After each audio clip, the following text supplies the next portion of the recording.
ایک اور اثر ہے میرے سامنے، رجا بن حیوہ کہتے ہیں کہ وہ شخص نے اس کی کا قول بیان کر رہے ہیں جس نے یزید بن معاویہ کی اولاد کو، ان بچوں کو قرآن قرآن پڑھایا مجید سکھایا. تو اس نے کہا کہ ان کے اولاد نے، ان کے بچوں نے اتنا قرآن سیکھ لیا ہے. تو حضرت معاویہ کہنے لگے کہ ان اغر الضلالتی الرجل یقرأ القرآن یا لا یفقہ فیہ.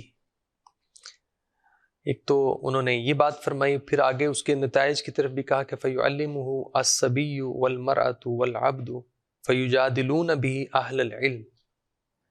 یہ اسی کا ایک پہلو، یعنی وہ فورس ہی کریں. جب ان کو بتایا گیا، جیسے پیچھے ہم نے ایک اثر پڑھا نا کہ ایک صحابی کو بتایا گیا کہ میرے بچے نے قرآن یاد کر لیا. جی ان کا یاد اس نے کیا ہے جو قرآن کے کہنے پر رک جائے، قرآن کی باتوں کو. اصل تو اس نے یاد کیا. تو سیدنا معاویہ بھی اسی کی طرف توجہ دلا رہے ہیں کہ یہ بظاہر خوشی کی بات ہے کہ ان کے پوتوں نے، یزید کے بچوں نے قرآن یاد کر لیا ہے. صحیح. لیکن وہ خوشی اپنی جگہ ہے، لیکن اس کے ساتھ وہ اس پہلو کو بھی نظر میں رکھ رہے ہیں.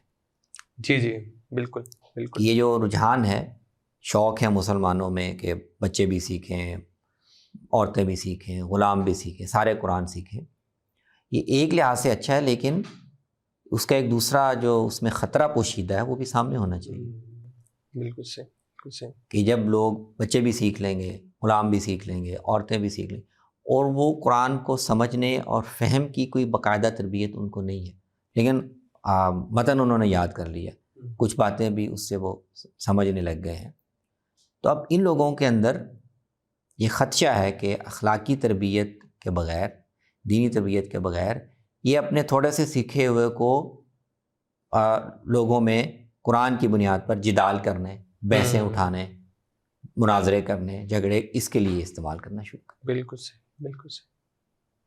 تو قرآن کی تعلیم میں اس پہلو کو مد نظر رکھنا کہ اس کے ساتھ یہ چیز فوراً پیدا ہو جاتی ہے کہ تھوڑا سا کسی کو قرآن یاد ہو گیا یا قرآن کی کچھ باتیں سمجھ میں آ گئی، تو اب اس کے اندر یہ کہ اچھا میں جو مجھے حاصل ہے، میں اس کو اپنے آپ کو نمایاں کرنے کے لیے کوئی طریقہ، تو کبھی وہ آیت پڑھ کے کسی کے ساتھ بحث شروع کر دی، کبھی تو علامہ بننے کا جو فتنہ ہے تھوڑے علم کی بنیاد پر، بالکل ٹھیک، صحابہ کی اس پر نظر ہے.